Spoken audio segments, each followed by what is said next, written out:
Prosecutor General naman kayo. Alam mo ba na hindi man lang siya na-serve kung anong kaso kung sina-charge sa kanya ngayon? Hindi niya alam. No? Kahit na PI man lang. Alam mo, ang charge sa kanya, nasa dyaryo lang. And then, hindi pa kayo na, ano na, ganito ginagawa natin. Sumusunod tayo sa isang entity na hindi na tayo membro. Nag-withdraw na tayo. And yet, sir, you are the Prosecutor General. Yes. You know how to exercise due process. Before you can even file charges, you have to file a complaint. We have to file a counter affidavit. Without doing those procedure process, here we are being issued a warrant of arrest, a questionable warrant of arrest.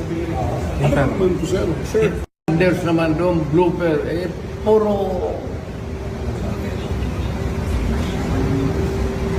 pagdating sa trial.